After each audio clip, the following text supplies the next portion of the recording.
Hello everyone, and welcome to this instructional video that we'd like to present to you surrounding the introduction to iMovie.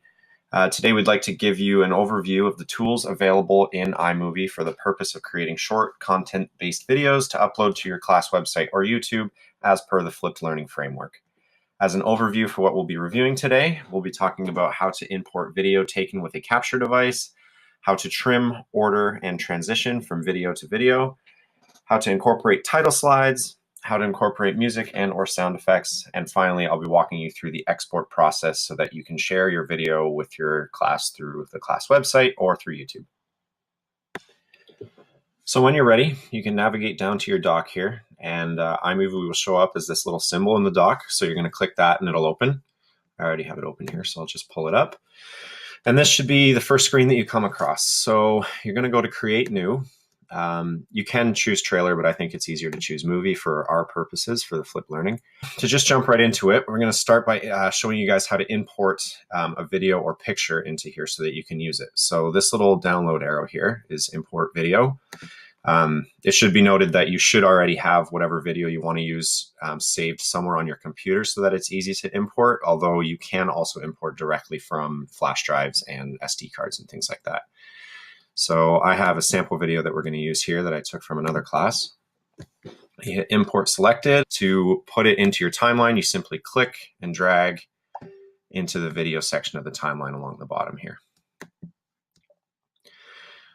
So you'll notice that it's 13.9 minutes long. So this is very zoomed out. If you zoom in with your scroll on your mouse or with your trackpad, it zooms in and you see the audio along the bottom here. And if you kind of hover it over with your cursor, you see that in the top right, the video kind of plays as you go through it. So you're previewing what you're looking at. So now that you know how to import videos to the timeline, I'll show you how to split and clip them very quickly. If I go right to the beginning of the video, you'll see that when I start this video, there's about 5 seconds before I actually start this lesson where I'm waiting for the go-ahead from the person videoing. All right, good morning, everybody. Welcome back. So what I want to do to make this video look a little more professional is to cut out that beginning 5 seconds where I'm not really doing anything and I'm waiting for the go-ahead. So I'm going to play it again from the beginning, and wherever I want to cut from is where I'm going to pause it with the spacebar. So right about here is where I want the video to start. So you'll notice that I've paused it and the cursor is over the timeline here. If you right click, it'll give you these options for the video. And you're going to want to go to split clip. And what that does is take the single video and splice it. And if you just leave it like this, you can start it from the beginning and it'll play just as normal. But we want to get rid of this part. So simply select it, and you can either right click and select delete or just hit the delete button on your keyboard. And that gets rid of it. So now you'll notice that when we start from the beginning, all right, good morning, everybody. Welcome back to... It just starts from the beginning of the lesson. And you can do that anywhere along the video. You can also do it with audio files, and I'll show you how to do that later on in the video. So if you go up to the media area here, you see we have audio, backgrounds, and transitions. So we're going to go to titles real quick. And you'll see that there's quite a selection. This is just the stock selection that iMovie provides. And let's keep it simple. We'll just go this one here. You notice if you click on it, you can scroll across and it shows you a preview of what it's going to look like in your video. And again, it's as simple as clicking and dragging. And if you want it in front of this video here, you put it here. And then it's as simple as typing in what you want the title to be. So the next thing I'll be showing you is how to import pictures and manipulate transitions. So if we go back to My Media and we go through the regular import process, let's say before you start the instructional video, you want to import a little picture that has the homework for this class coming up.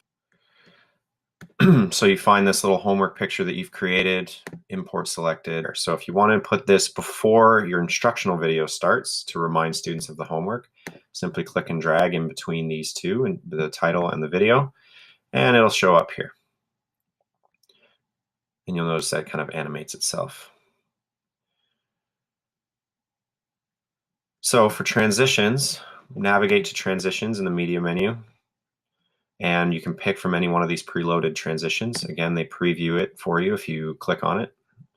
I personally like the doorway transition, and transitions go in the little black bars between titles, pictures, and videos.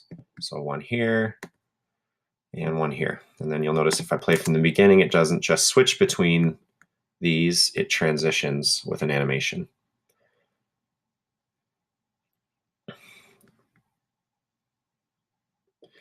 Now with pictures and title slides, you can choose to lengthen or shorten them on how long they show. So instead of having the homework up for 7 seconds, I can click on the edge and drag it right to make it longer. That would be closer to 20. Or if I only want it showing for about 5 seconds, I can shrink it to here. So getting into the more finite editing things and prettying this up before we export it, I'll be showing you guys how to import audio and sound effects. Audio can be imported the same way that pictures and videos can if you choose to import your own audio. Maybe you've made a recording of a song yourself or a sound effect, that's fine. Or if you would like, you can go to audio, and they do have access to your iTunes through the menu bar here, or you can choose pre-loaded sound effects and jingles and things. So let's say you wanted to just have a little jingle at the beginning of your video here. The shortest ones they have are around 6 seconds long. You can preview them.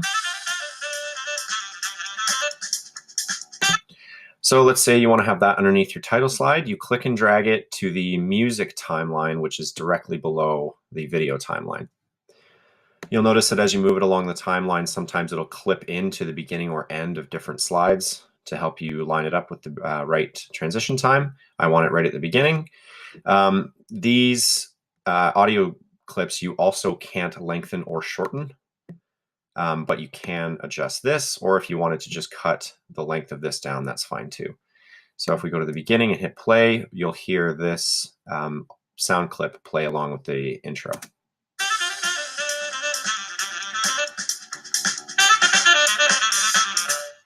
So now that we have something resembling a finished video here, I'll briefly walk you through the export process. So once you have everything done along the bottom here that you like, and you've started it from the beginning and watched it all to see what it's going to look like as a final project, you can navigate to the export button, or the share button as it's called sometimes, up here. Click on that, and it'll ask you in what form you'd like it exported to. You can go directly to YouTube and all these other social media, but I prefer to go to a file first so you have that raw MP4 file. So you click that, and it'll open up this export menu.